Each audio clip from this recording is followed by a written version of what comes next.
नमस्कार, सीएनबीसी आवाज Motilal Oswal live studio में आप सभी का स्वागत है। आप देख रहे हैं खिलाड़ी नंबर 1। मैं हूं आपके साथ श्रेया ठाकुर और हफ्ते का पहला कारोबारी सत्र मार्केट जहां निफ्टी ठीक ठाक परफॉर्म करता हुआ नजर आएगा। बैंक निफ्टी में दिक्कत, निचले स्तर से ठीक ठाक रिकवरी दिखाने के साथ आधा फीसदी की तेजी के साथ 24,949 के लेवल पर निफ्टी कारोबार कर रहा है। बैंक निफ्टी लगातार पिछले कुछ सत्रों से देखें आप तो वहां पे दिक्कत बनी हुई है।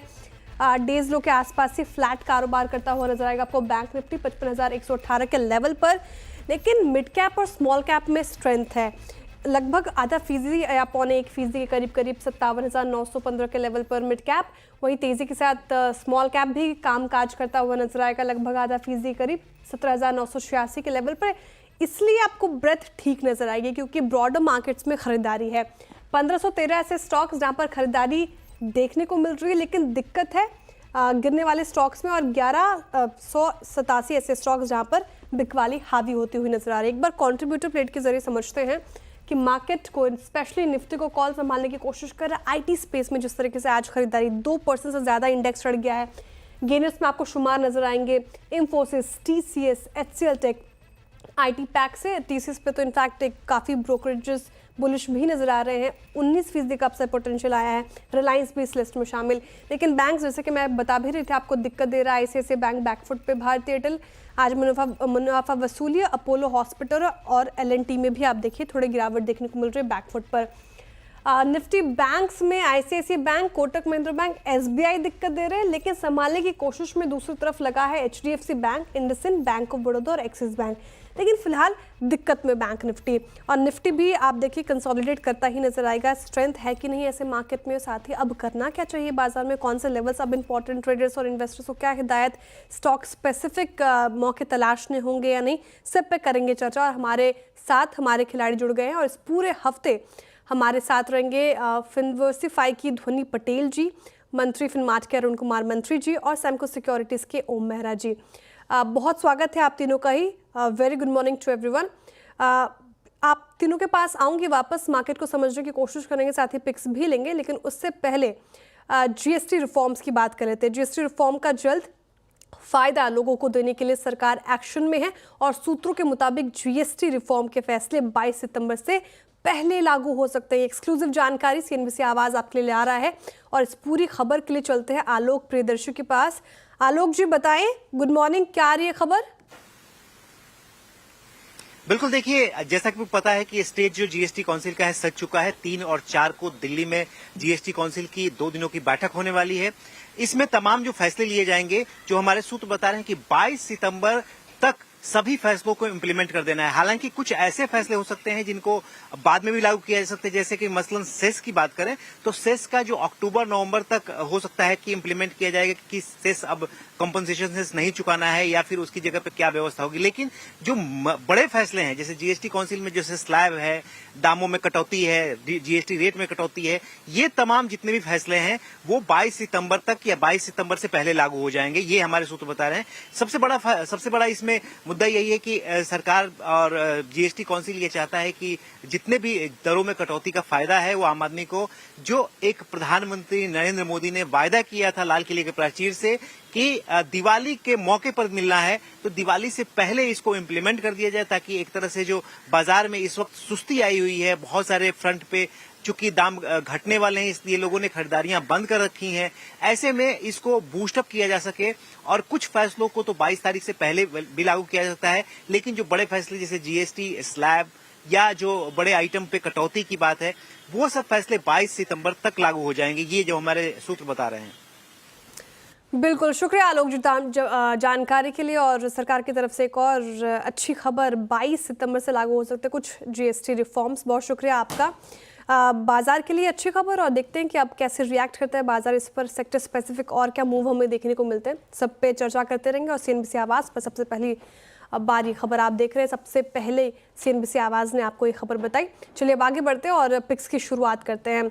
बताइए अरुण जी, मार्केट का मूड माहौल तो पस्ती नजर आ रहा है, स्पेशली बैंक निफ्टी। ऐसे मूड माहौल में कौन से काउंटर्स आपके रडार पर आए हैं? पहली पिक क्या होगी?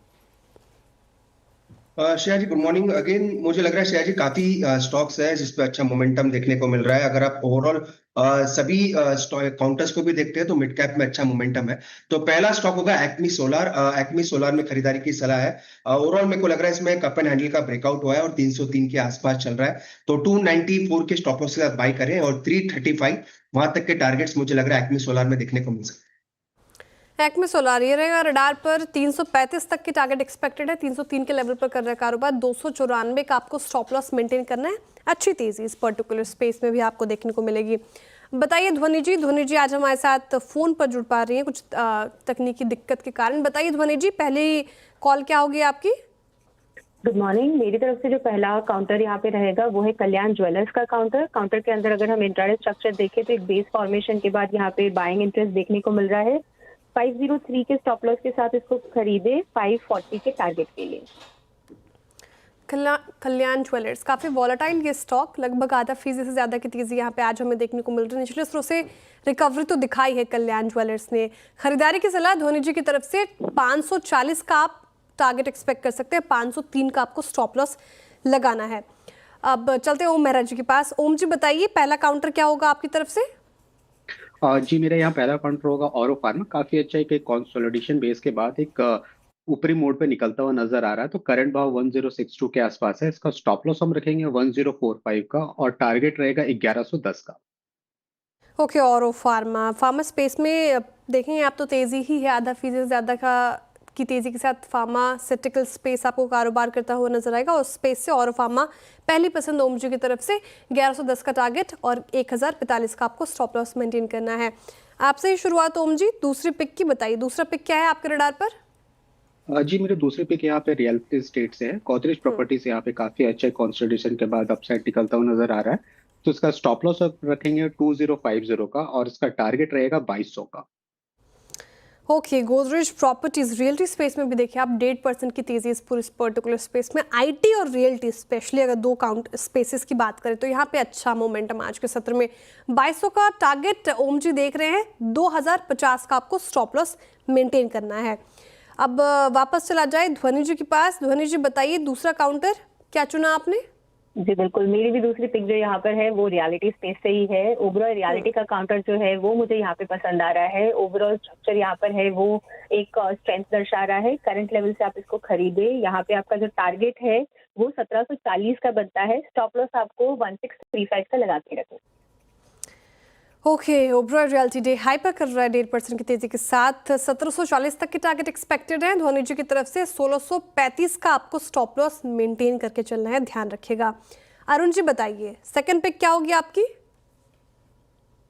अगेन शेयर जी, मुझे लग रहा है आईटी स्टॉक्स में अच्छा मोमेंटम है तो मिड कैप आईटी से ही लेटेंट व्यू में खरीदारी की सलाह रहेगी।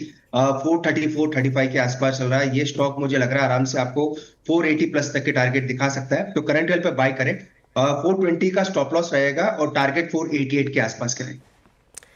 लेटेंट व्यू ये भी देखिए डे हाइस के करीब ही और पूरा आईटी स्पेस आज अच्छे मोमेंटम के साथ कर रहा है कारोबार। ब्रोकरेजेस भी काफी बुलिश हैं इस काउंटर्स को लेकर। तो लेटेंट व्यू आपके रडार पर होना चाहिए। खरीदारी की राय अरुण जी की तरफ से। टारगेट स्टॉप लॉस आपके स्क्रीन पर 488 का टारगेट एक्सपेक्टेड है। 420 का आपको स्टॉप लॉस मेंटेन करना है। चलिए फिलहाल तो वक्त हो रहा है एक छोटे से ब्रेक का। ब्रेक के उस पार और भी पिक्स लेंगे हमारे खिलाड़ियों की तरफ से। आप बने रहिए सीएनबीसी आवाज के साथ। जगह चढ़कर निफ्टी कर रहा है कारोबार और बैंक निफ्टी जस का तस फिलहाल। चलिए अब तीसरी पिक्स की भी शुरुआत कर लेते हैं। धोनी जी आपसे करना चाहूंगे शुरुआत। तीसरा स्टॉक कौन सा आया आपके रडार पर? बिल्कुल, यहाँ पे तीसरा स्टॉक जो मुझे पसंद में आ रहा है वो है पिडिलाइट का काउंटर। पिडिलाइट के अंदर एक डाउनवर्ड स्लोपिंग ट्रेंड लाइन का ब्रेकआउट देखने को मिल रहा है। मोमेंटम पॉजिटिव साइड का है। करंट लेवल से खरीदारी करें। स्टॉप लॉस 3070 का लगाए। टारगेट 3240 का बनता है।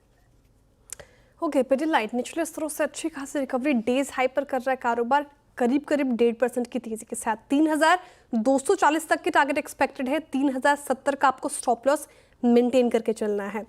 बताइए अरुण जी तीसरी पिक क्या होगी आपके पोर्टफोलियो में? श्रेया जी, तीसरा स्टॉक रहेगा सुब्रोस। एक डिस्क्लेमर है, कुछ ही देर पहले हमने इसको रिकमेंड भी किया। 897 के आसपास चल रहा है ये स्टॉक में। इन्वर्टेड हेड एंड शोल्डर का ब्रेकआउट है और क्लियरली मुझे लग रहा है ये स्टॉक आउट परफॉर्म कर सकता है। तो 947 के ऊपर में टारगेट रहेंगे। 877 ये नीचे में स्टॉप लॉस रहना चाहिए। तो करंट लेवल पे सुब्रोस को बाय करके चल सकते। सुब्रोज अच्छी तेजी यहाँ पे देखने को मिल रही है और निचले स्तरों से अच्छी रिकवरी। 947 तक के टारगेट एक्सपेक्टेड है और 877 का आपको स्टॉप लॉस मेंटेन करना है सुब्रोज में। यहाँ पे खरीदारी की राय। तीसरी पिक हो गई अरुण जी की तरफ से। ओम जी आप बताइए, आप भी बाय साइड ही है, तीसरी पिक आपकी? जी, यहाँ पे बाय साइड में है डिक्सन टेक्नोलॉजीज। यहाँ पे 17,170 के आसपास भाव चल रहा है। काफी अच्छा है, ब्रॉडर टर्म्स और शॉर्ट टर्म में भी मूविंग एवरेज में काफी अच्छा ट्रेड करता हुआ नजर आ रहा है। इसका स्टॉप लॉस रखेंगे हम 16,800 का, और टारगेट रहेगा 17,800 का। 17,800 तक की टारगेट एक्सपेक्टेड है डिक्सन टेक में। शानदार रैली इस पर्टिकुलर काउंटर ने पिछले कुछ सत्रों से दिखाई है। अच्छा खासा मुनाफा भी कमाकर हमारे निवेशकों को दिया है। तो यहाँ पर ये काउंटर आप रख सकते हैं रडार पर। 16,800 तक का आपको स्टॉप लॉस मेंटेन करना है और 17,800 का आप टारगेट एक्सपेक्ट कर सकते हैं। चलिए अब शो में आगे बढ़ते हैं और सबसे बड़ी खबर एड्रेस करते हैं। दरअसल सीएनबीसी आवाज को सोर्सेज से जानकारी मिली है कि मार्केट कपलिंग मामले में आईईएक्स अपील कर सकता है। पूरी खबर को डिटेल में समझते हैं यतिन जी के साथ। यतिन जी गुड मॉर्निंग, क्या है खबर? Good morning. तो आईईएक्स के लिए एक बड़ी खबर आ रही है और हमने कुछ ही दिनों पहले देखा था कि जो सीआरसी के निर्देश थे कि बहुत जल्द मार्केट कपलिंग को जनवरी 2026 से लागू किया जाएगा, उस ऑर्डर को लेके आईईएक्स लीगल रेमिडिएशन प्रोसेस जो है एक्सप्लोर कर रही है। ऑब्वियसली हमारे सूत्र ये बता रहे हैं कि आईईएक्स बहुत जल्द इस मामले में जो सीआरसी का ऑर्डर है इसके अगेंस्ट एप्टेल के अंदर अपील कर सकती है। टिपिकली जो ऑर्डर आता है सीआरसी का उसके 45 दिनों में आपको अपील फाइल करनी होती है। तो अगले 10 दिनों में ये एक्सपेक्टेशन है कि एक डिसीजन लिया जाएगा आईईएक्स की तरफ से और मोस्ट लाइकली वो इस सीआरसी ऑर्डर के अगेंस्ट अपील करेंगे। ऑब्वियसली जब हमने कंपनी को कांटेक्ट किया इस बारे में, हमने कंपनी के सीईओ से बात की, एमडी सीईओ से और कंपनी के कम्युनिकेशन से बात की, तो उन्होंने कहा क्योंकि ये मैटर लीगल है हम किसी प्रकार का कमेंट नहीं दे सकते at this point in time. लेकिन हाँ, कुछ इंटरव्यूज जो मीडिया को उन्होंने दिए थे वहाँ लीगल ऑप्शंस के बारे में बात की थी मैनेजमेंट ने, और कहीं ना कहीं अगर ये अपील हो जाती है एप्टेल में तो शायद एक रिलीफ शॉर्ट टर्म में आईईएक्स को मिलता हुआ नजर पड़ सकता है और केस के मेरिट्स पे फिर एप्टेल इस मामले में डिसाइड कर सकती है। लेकिन हाँ, मार्केट कपलिंग जिसका झटका आईईएक्स को लगा था उसका अब लीगल रिकोर्स लेने के लिए शायद तैयार है आईईएक्स और किसी भी समय इस हफ्ते बोर्ड मिलके इस पर डिसीजन ले सकता है। और इस खबर का रिएक्शन भी देखने को मिल रहा है स्टॉक पर। निचले स्रोत से अच्छी रिकवरी। शुक्रिया यतिन जी तमाम जानकारी के लिए। और एप्टेल जा सकती है आईईएक्स। याद होगा अरुण जी आपको जब मार्केट कंपनी को लेकर खबर आई थी तो स्टॉक किस तरीके से टूटा था, डेंट पड़ा था। अब कहीं ना कहीं उम्मीद की किरण आईईएक्स के लिए। कैसे देख रहे हैं इस पर्टिकुलर काउंटर को? और जैसे सीएनबीसी आवाज ने ये खबर ब्रेक की है, देखिए आप निचले स्रोत से अच्छी रिकवरी। डेज हाई पर आईईएक्स कर रहा है कारोबार 146 के लेवल पर, लगभग 2% की तेजी के साथ। अब यहाँ से इन लेवल्स पर क्या अप्रोच होगी? श्रेया जी, अभी भी चार्ट में वीकनेस है, no doubt.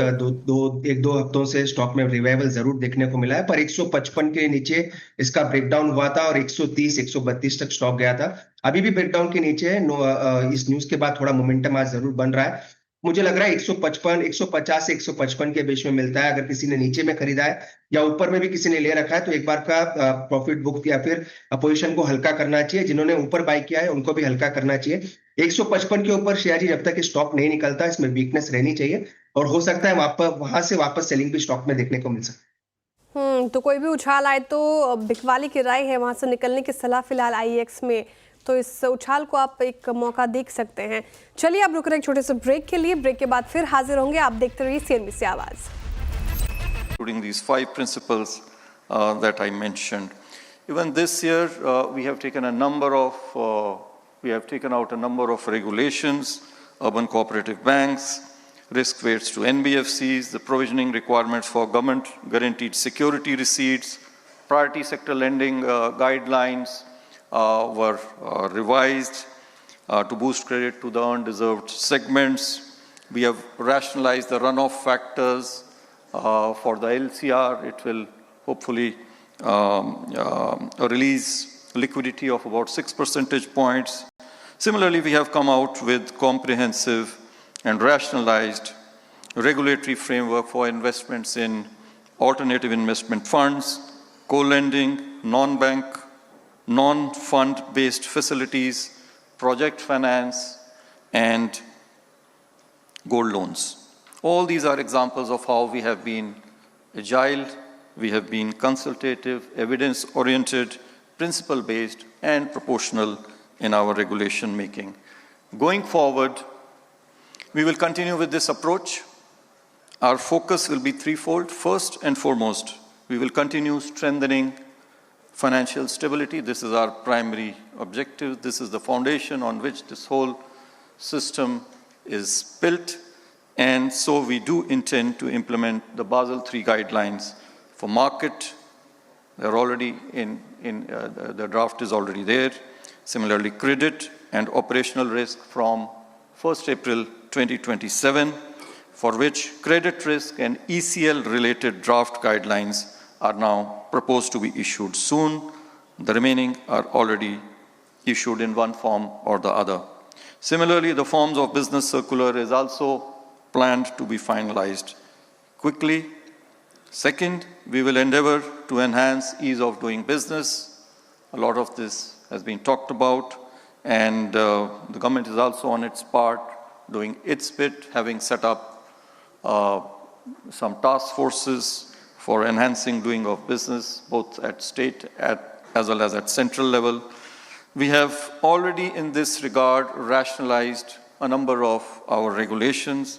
The number of returns that regulated entities have to submit to us is an example of this.